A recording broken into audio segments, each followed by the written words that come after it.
This is 8 megapixel front-facing camera. It's shooting 1080p 30 frames per second, and I've only been playing with this phone for a couple of minutes, but so far I really like its design. The chassis camera has been taken from S22 Ultra, which I really like.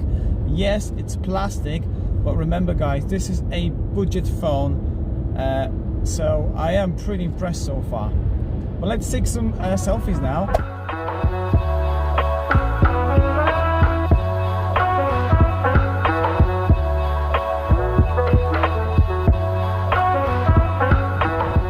Okay, this is ultra wide angle, 1080p 30 frames per second. I'm really impressed that budget device actually offers ultra wide angle.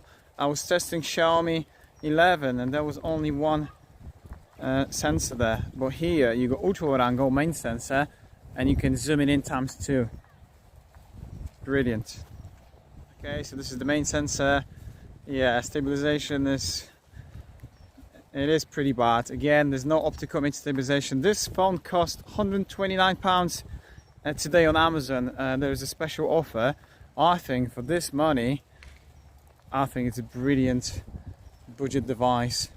I love the fingerprint sensor. You don't get AMOLED screen, but LCD is not bad. It's pretty bright day and I can still see, you know, the screen, so yeah, not bad. What do you think? Let's move ×2. That's another nice feature that you can actually switch between the lenses. I mean, the zoom in when you're recording. Well, let's take more pictures now.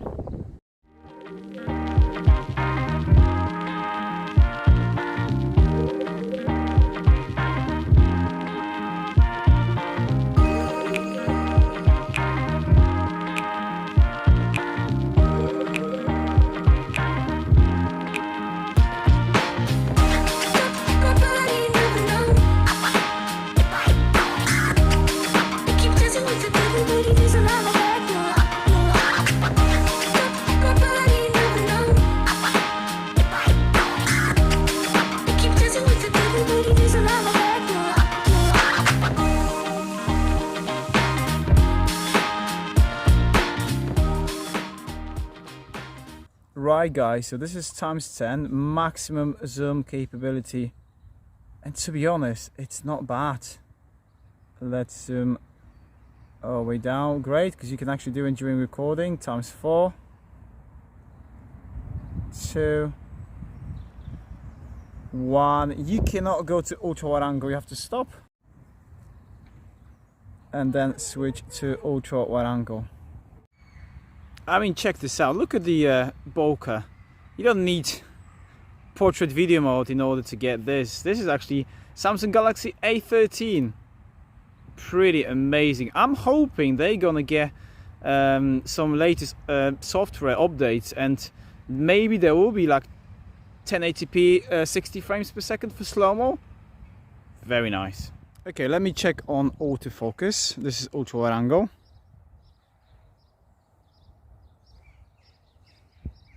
Okay, that's pretty awesome. Okay, this is main sensor. Okay, I can see now it is struggling with focus if it's too close. Let's have a look. Yeah, it needs to be a certain distance. If it's too close, it is struggling. But no, overall, pretty good. This is front-facing camera again. But now I can actually check stabilization, and to be honest, I'm quite pleased with that. Look at the dynamic range and colors. What I like on Samsung phones, they actually nail the software. You know, it's pretty amazing for the price. Wow. Yes, there is not many options here in terms of photography. There's no time lapse, no dual mode video, etc. But for a basic user that want to take a couple of snaps here and there, you should be absolutely fine with that. But I'm going to challenge myself and I'm going to try to make a little cinematic sequence, a kind of a B-roll, see if the result's going to be pretty good. But by the way, if you enjoyed this video, smash that like if you haven't already.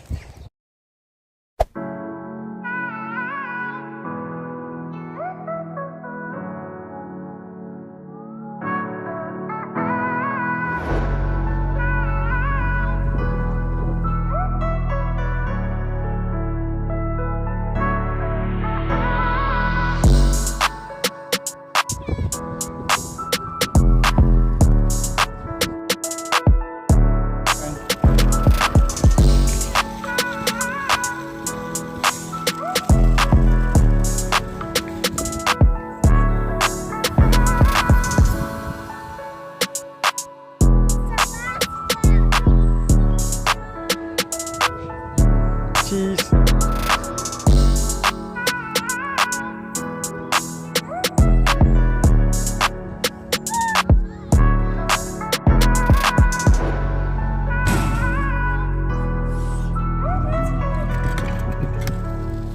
This is main sensor, and I have to say I'm really impressed with portrait photography. Absolutely amazing.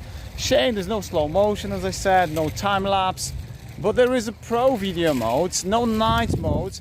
However, I will be taking some night pictures later on, so make sure you stick around on my channel.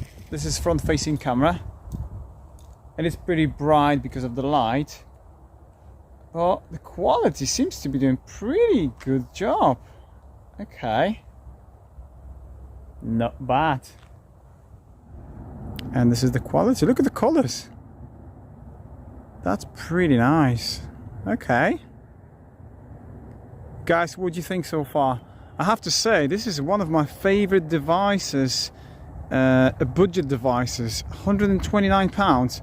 What a bargain. I will put some links in the description below, so make sure you check that out. Brilliant.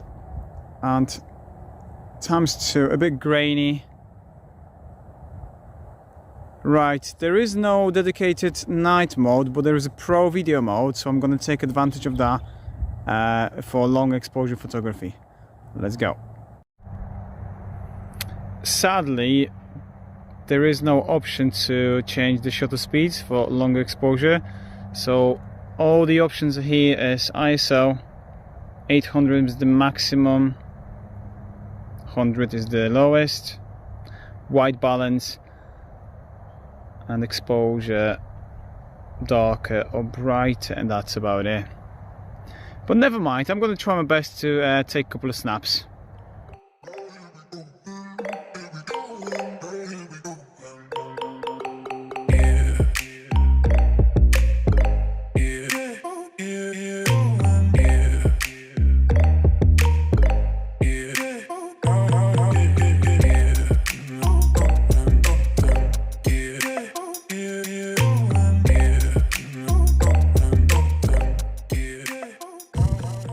Would I recommend this device for vlogging? I think I would. If you're on a budget, £129. I don't think you can find anything better than that. A Poco X3 Pro, this is an incredible device on the budget. However, it will be closer to £200, so yeah.